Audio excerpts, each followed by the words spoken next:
गोंदिया जिल्ह्यात रात्रीपासून मुसळधार पाऊस कोसळतोय। शहरातल्या अनेक भागात पाणी साचलंय। घरात पाणी शिरल्यानं नागरिकांचे मोठे हाल होत आहेत।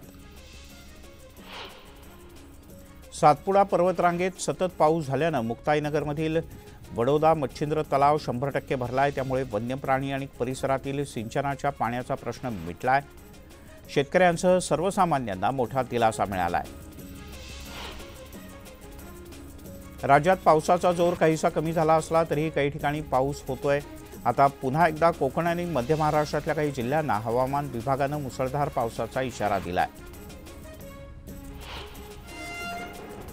नागपूरकरांना लवकरच एक नवी वंदे भारत एक्सप्रेस मिळणार आहे। पंतप्रधान नरेंद्र मोदी 15 सप्टेंबरला नागपूर ते सिकंदराबाद या नव्या वंदे भारत एक्सप्रेसला हिरवा झेंडा दाखवतील।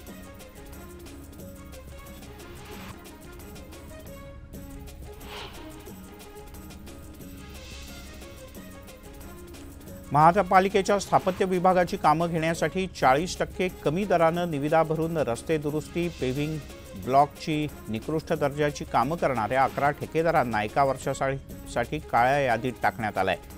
निकृष्ट झालेल्या कामाचे दुप्पट पैसे ठेकेदाराकडून वसूल केले जाणार आहेत। पश्चिम उपनगरामध्ये आता पावसाचं पाणी तुंबण्याची शक्यता फारच कमी आहे।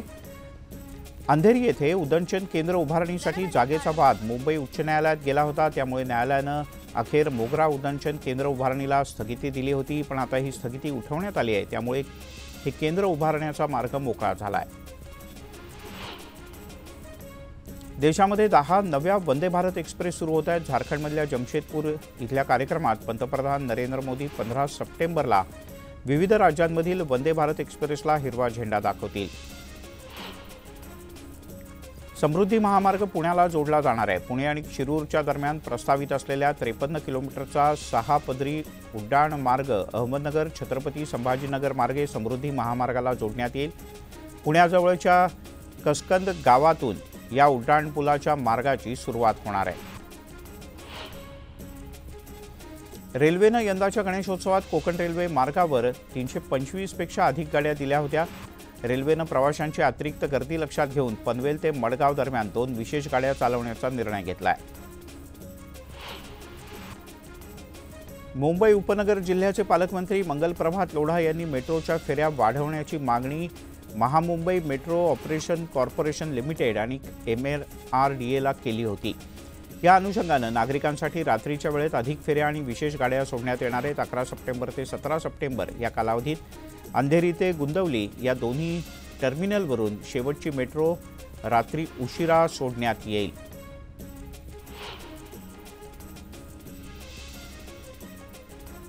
गणपतीसाठी एसटीनं जबरदस्त व्यवस्था केल्याचं समोर आलंय। फक्त पालघर मुंबई आणि ठाणे इथून सुमारे 2.5 लाख गणेश भक्त लालपरीच्या माध्यमातून कोकणात आपापल्या गावाकरता रवाना झाले। 5000 पेक्षा अधिक बसेसच्या माध्यमातून एसटी महामंडळानं या प्रवाशांची सुरक्षितपणे वाहतूक केली आणि एक नवा विक्रम प्रस्थापित केला। वर्ध्यातील पंतप्रधान नरेंद्र मोदी यांच्या कार्यक्रमात बदल करण्यात आला। 19 सप्टेंबरच्या ऐवजी 20 सप्टेंबरला पंतप्रधान मोदी वर्ध्याच्या दौऱ्यावर येथील विश्वकर्मा योजनेच्या लाभार्थ्यांसोबत ते संवाद साधणार आहेत। मालवणमधल्या राजकोट किल्ल्यावरील पुतळा दुर्घटना प्रकरणी आरोपींची पोलीस कोठडी आज संपते। त्यामुळे आरोपींना मालवणच्या कोर्टात हजर केलं जाणार आहे। देशामध्ये मंकीपॉक्सचा पहिला रुग्ण आढळून आला। यानंतर केंद्र सरकारनं सर्व राज्य आणि केंद्रशासित प्रदेशांना संशयित रुग्णांची तातडीनं तपासणी करण्याचा सल्ला दिलाय।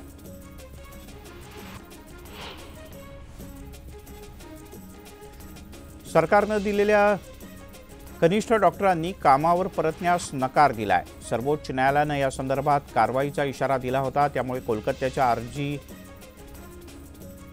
मेडिकल कॉलेज हॉस्पिटलमधली कोंडी संपताना दिसत नाही।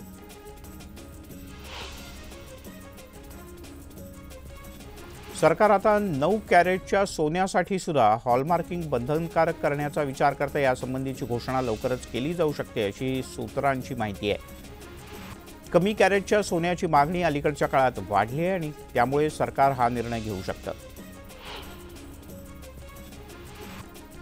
विमा पॉलिसी घेणाऱ्यांना आता मोठा दिलासा मिळणार आहे, कारण जीएसटी काउन्सिलच्या बैठकीत आरोग्य विमा आणि जीवन विमा प्रीमियमवरील जीएसटी दर सध्याच्या 18% कमी करण्यावर सहमती दिली गेली, परंतु याबद्दलचा अंतिम निर्णय पुढच्या बैठकीत घेतला जाणार आहे. राज्यातील 1ली ते 8वीच्या वर्गांना शिक्षक होण्यासाठी अनिवार्य असलेली शिक्षक पात्रता परीक्षा राज्य परीक्षा परिषदेतर्फे 10 नोव्हेंबर रोजी घेतली जाणार आहे. यासाठी 9 ते 30 सप्टेंबर या कालावधीत अर्ज करता येतील. आज घरोघरी गौराईचं आगमन होतंय. गणेशाचं आगमन झाल्यानंतर लगेचच गौरीचा सण येतो. आज घरोघरी भाद्रपद शुद्ध पक्षाच्या ज्येष्ठ नक्षत्रावर ज्येष्ठा कनिष्ठा गौरींचं आगमन होतं. गणरायाच्या पाठोपाठ दाखल होणाऱ्या महालक्ष्म्यांच्या स्वागतासाठी घराघरात महिलांची लगबग सुरू आहे. गौराईचे वैविध्यपूर्ण मुखवटे, असंख्य प्रकारचे दागिने, साड्या, हार, फुलं, सजावट अशा साहित्यांनी सजलेल्या बाजारपेठांमध्ये सध्या महिलांची वर्दळ पाहायला मिळते. नादब्रह्म कलावेदी ग्रुपच्या वतीनं दगडूशेठ गणपतीच्या समोर वादन करण्यात आलं. जे वादन या ग्रुपनं सादर केलं त्याला चंडा असं म्हणतात.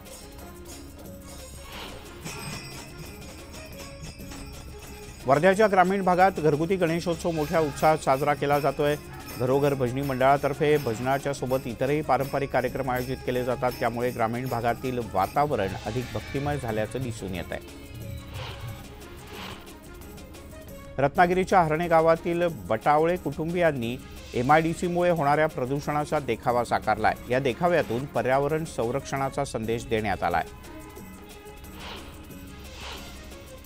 यंदा 1.5 दिवसाच्या सार्वजनिक गणेश मूर्ती विसर्जनाच्या वेळेला गणेश भक्तांनी पर्यावरणाचं संवर्धन करण्याचा, पर्यावरण रक्षण करण्याचा वसा जपला. सार्वजनिक आणि घरगुती मिळून तब्बल 66,339 गणेश मूर्ती विसर्जित झाल्या.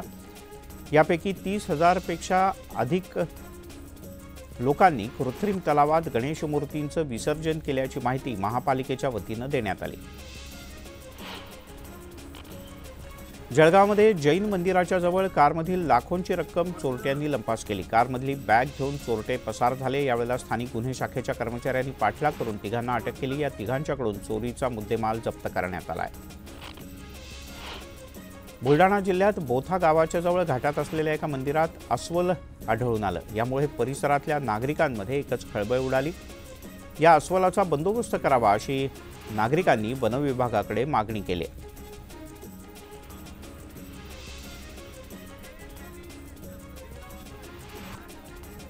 तुळजाभवानी मंदिरात नवरात्र महोत्सवात यंदा कुंकू उधळण्यास निर्बंध घालण्यात आले. देवीची विधिवत पूजा आणि इतर ठिकाणी हे कुंकू वापरलं जाणार आहे. मात्र नवरात्र उत्सवात कुंकू डोळ्यात गेल्यानं डोळ्यांना इजा होते, तसंच दुर्घटना घडण्याची भीती असते. त्यामुळे आता कुंकवाच्या ऐवजी फुलांची उधळण करता येईल. केंद्र सरकारनं महाराष्ट्र आणि कर्नाटक या दोन्ही राज्यांमध्ये 90 दिवसांसाठी किमान हमी भावानं सोयाबीन खरेदी केंद्र सुरू करण्यास मान्यता दिली आहे. समर्थन मूल्य योजनेच्या अंतर्गत सोयाबीन आणि उडीद या 2 पिकांसाठी ही खरेदी केंद्र सुरू करण्यास केंद्रीय कृषी मंत्रालयानं संमती दिली आहे. जिरायत पिकांच्या नुकसानीसाठी पूर्वी प्रति हेक्टर 8,500 रुपये तर 2 हेक्टरच्या मर्यादेत मदत केली जात होती. आता प्रति हेक्टर 13,600 रुपये 3 हेक्टरच्या मर्यादेत मदत केली जाणार आहे. शासनानं आपत्तीग्रस्तांना दिलासा देण्यासाठी हा महत्त्वाचा निर्णय घेतला आहे.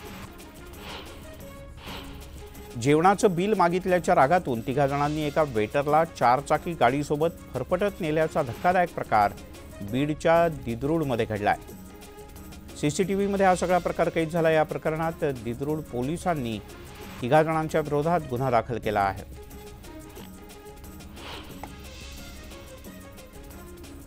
नागपुरात सुनेनं सासूची हत्या केल्याची धक्कादायक घटना घडली. संपत्तीच्या वादातून सुनेनं ही हत्येची सुपारी दिली होती असं उघड झालं. पोलिसांनी आरोपी सुनेला बेड्या ठोकले.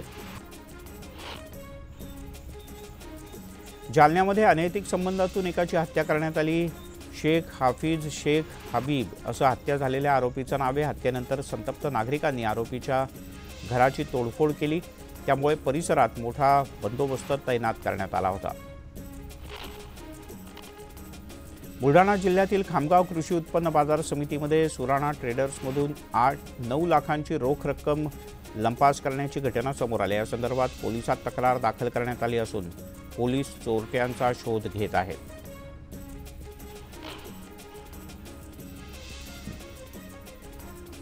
जालन्यात मोसंबी उत्पादकांसह फळबागायतदारांनी मोठी रॅली काढली. अतिवृष्टीची नुकसान भरपाई आणि पीक विमा देण्याची मागणी शेतकऱ्यांनी केली. वातावरण बदलामुळे मोसंबीचं प्रचंड नुकसान झालंय. 2018-2023 पर्यंतचा फळ पीक विमा शेतकऱ्यांना मिळाला नसल्यानं शेतकरी संतप्त आहेत. छत्रपती संभाजीनगरच्या सोयगाव तालुक्यातील शेतकऱ्यांना अतिवृष्टीचा मोठा फटका बसला. झाडावरच्या मोसंबीची फळं पिवळी पडून किंवा त्याला बुरशी लागून गळून जात आहेत. त्यामुळे शेतकऱ्यांच्या चिंतेत भर पडली आहे. शेतकऱ्यांचं प्रचंड नुकसान होऊनही सरकार झोपत असेल तर शेतकऱ्यांनी त्यांना झोपवलं पाहिजे, असा हल्लाबोल विजय वडेट्टीवार यांनी केला आहे. सरकार गुजरातच्या समोर नतमस्तक झालंय. अहंकार गहाण टाका आणि नुकसान भरपाई द्या, अशी मागणी विजय वडेट्टीवार यांनी केली आहे. स्वराज्य संघटनेचे संभाजीराजे छत्रपती, प्रहार जनशक्तीचे प्रमुख बच्चू कडू आणि स्वाभिमानीचे राजू शेट्टी सध्या परभणीच्या दौऱ्यावर आहेत. या दौऱ्यादरम्यान त्यांनी परभणी जिल्ह्यातील रामेटाकळी इथे अतिवृष्टीमुळे बाधित झालेल्या क्षेत्राची पाहणी केली. शेतकऱ्यांना तात्काळ नुकसान भरपाई द्यावी अशी मागणी या संयुक्त दौऱ्याच्या माध्यमातून करण्यात आली. परभणी जिल्ह्यातील नुकसानग्रस्त शेतकऱ्यांना अद्याप नुकसान भरपाई मिळालेली नाही. त्यामुळे बच्चू कडू यांनी संताप व्यक्त केला. सानुग्रह अनुदान द्यायला एवढा वेळ लागत असेल तर जिल्हाधिकाऱ्यांना घरी बसवा, अशी प्रतिक्रिया बच्चू कडू यांनी दिली आणि जिल्हाधिकाऱ्यांना धारेवर धरलं.